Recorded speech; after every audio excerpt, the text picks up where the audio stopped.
Kung hindi nyo pa alam nyo ba ang aloe vera ay isa sa magandang investment? Yes, mga ka-jungle, sa production ng mga aloe vera, ito kasi yung ginagawang mga shampoo, ito yung ginagawang skincare. Kaya naman kung meron kayong malawak na lupain at walang tanim, magtanim kayo ng aloe vera ay talaga namang madami yung bibili ng mga company sa inyo, lalo na yung mga nagpro-production ng mga shampoo. Kasi ito po ay mabenta talaga. And then, kaya nilang bilhin yung mga aloe vera na malalaki dahil ito yung ginagamit nila sa production nila.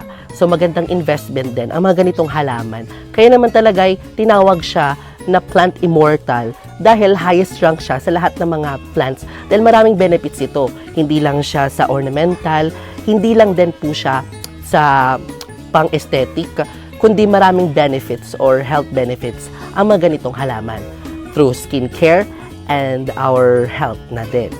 So, kaya naman talaga na napakaganda magtanim ng mga ganitong halaman sa ating tahanan. Hindi lang siya nagtataboy ng malas, ito din ay nagpapawalang stress.